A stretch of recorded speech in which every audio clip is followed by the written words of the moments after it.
Monsieur le Président, Mesdames, Messieurs les jurés, permettez-moi à l'entame de mon propos de vous faire le récit d'une histoire, celle de la toute première reine de ce monde. Une reine d'une beauté légendaire, au cœur pur et généreux, à qui la nature avait fait don de richesses inestimables. Ses enfants étaient nombreux, de vrais génies qui firent la découverte des mathématiques, inventèrent l'écriture, l'art, la médecine, l'architecture et tant d'autres sciences qui ont tracé les prémices du futur. Ils vivaient tous libres et épanouis, jusqu'au jour où la malédiction frappa la reine de plein fouet. L'ange de la mort venait de guider une vieille dame venue des contrées lointaines, dévastée par la sécheresse, qui fut pendant très longtemps à la recherche d'une île autrefois appelée Eldorado. Elle parvint enfin à déposer ses valises aux portes de cette île aux multiples trésors cachés, accompagnée de ses enfants les plus assoiffés, puis songea à construire un cheval de Troie qui sera offert en signe d'amitié, et lui fit don également de nombreux présents, parmi lesquels une boîte de Pandore. Le malheur s'empara alors de ce gigantesque royaume, entraînant la chute de sa reine, la mort de certains, et l'exil d'autres des plus valeureux. Ce fut l'effondrement d'une civilisation qui aura duré des décennies, une histoire plagiée et falsifiée. Fin de l'histoire. Monsieur le Président, je mesure combien il est difficile pour un jeune avocat d'Afrique, sans aucune expérience et qui n'a nulle connaissance des affaires géopolitiques, de plaider pour la mère Afrique contre l'une des mafias les plus dangereuses au monde, la France-Afrique. Cependant, quoique trop inférieur à mes adversaires, j'ose espérer que je serai tout de même en mesure de vous exposer clairement les faits, afin que vous n'ignoriez aucune partie de l'objet sur lequel vous êtes appelés à vous prononcer.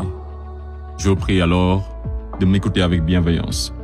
Mesdames, Messieurs les jurés, vous n'êtes pas sans savoir que l'Afrique a été réduite à 400 ans d'esclavage, à 250 ans de colonisation.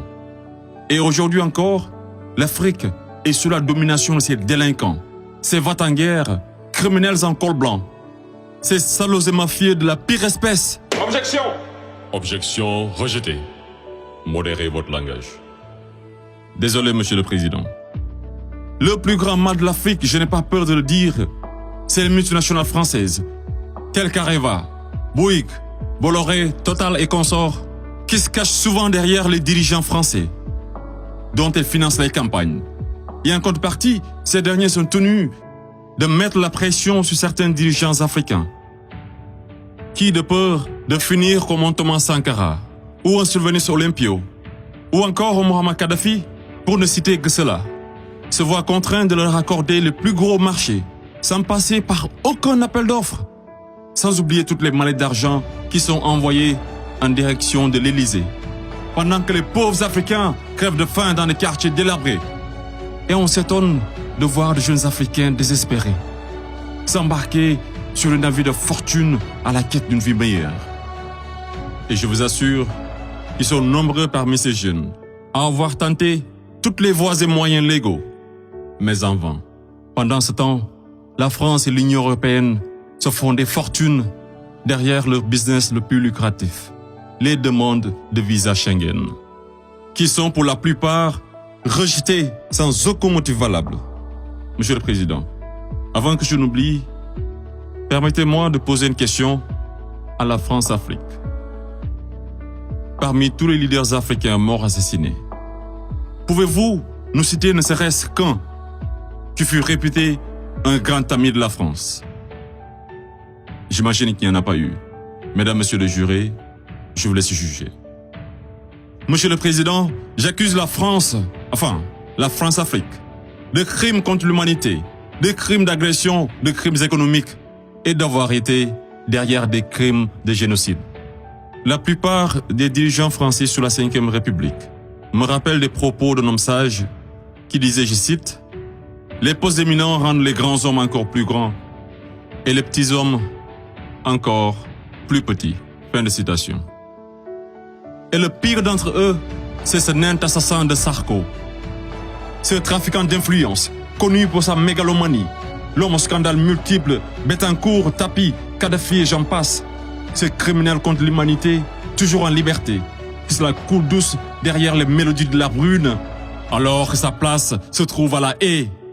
Vous lui direz que malgré tous ces mensonges, avec la complicité de certains médias, que le monde entier, et les Africains en particulier, connaissent toute la vérité sur les véritables raisons de l'assassinat de Kadhafi, sous les applaudissements de Bernard-Henri Lévy, et sur la chute orchestrée de Laurent Gbagbo, qui aurait commis un crime de lèse-majesté en voulant tout simplement ouvrir son pays à la concurrence internationale, en exprimant aussi sa volonté d'établir un rapport d'égal à égal avec la France, et en souhaitant revoir le contrat qui liait son pays à l'entreprise Bouygues. Bouygues, du fameux Martin Bouygues, un ami intime de Sarko, par ailleurs parrain son fils du nom de lui, tous les deux impliqués dans le conflit ivoirien. Ce n'est pas un hasard. Mesdames, Messieurs les jurés, ai-je besoin d'en rajouter un mot pour que vous compreniez ce jeu d'échecs qui se joue sur le dos de pauvres Africains, alors qu'ils doivent tout à l'Afrique? C'est grâce aux Africains que vous avez une république que vous appelez la France. C'est grâce aux Africains que vous êtes enrichis. C'est grâce aux Africains que vous avez aujourd'hui votre statut de 5e puissance mondiale avec un droit de veto au sein de l'ONU. Et c'est encore grâce aux Africains que vous avez 2 Coupes du Monde à votre compteur. Qu'attendez-vous encore des Africains? Qu'on vous ramène la Lune? Ayez au moins un peu de décence et respectez les Africains, surtout les Noirs et les Arabes qui vivent en France. Monsieur le Président, je voudrais par ailleurs, et si vous me permettez de parler brièvement de la Cour pénale internationale. Il est un proverbe qui dit « Dis-moi qui tu fréquentes et je te dirai qui tu es ». Je propose de jeter un coup d'œil sur le profil des procureurs de la CPI. Commençons par l'actuel procureur de la CPI, une dame que je respecte pour 2 raisons. Pour son courage, pour avoir prouvé qu'être une femme et noire ne saurait être un obstacle à la réussite sociale, que la femme noire était capable de s'imposer partout et devant n'importe qui, et pour son combat pour la défense des droits des femmes.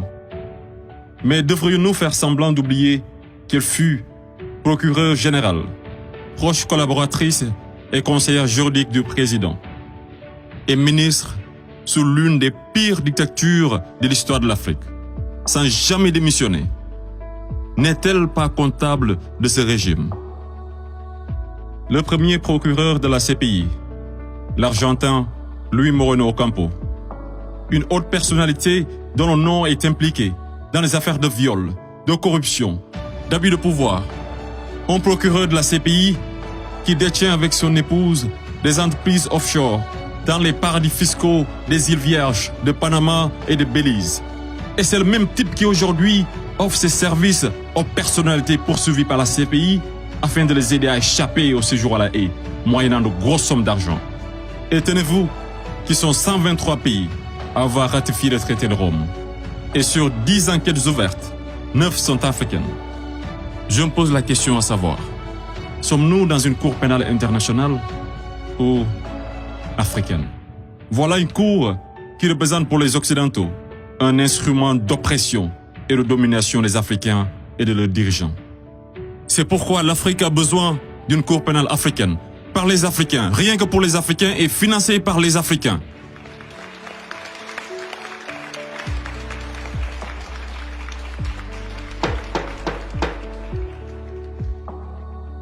Monsieur le Président, je ne suis qu'un jeune ignorant qui ne prétend point détenir toute la vérité. C'est pourquoi je vous apporte des documents qui vous permettront d'y voir un peu plus clair. À l'exemple de cette copie d'une conférence de François-Xavier Verschave intitulée De la France-Afrique à la mafia-Afrique.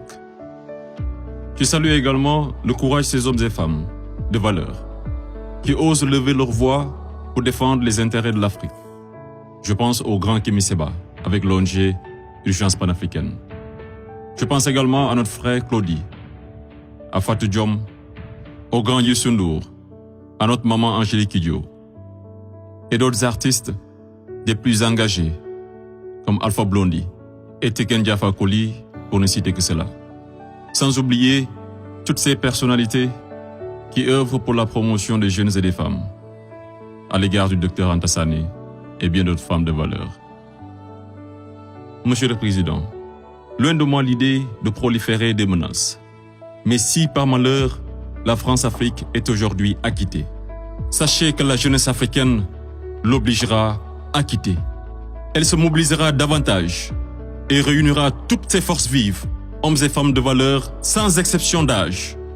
Intellectuels, sportifs de haut niveau, artistes de renommée internationale et sympathisants de l'Afrique.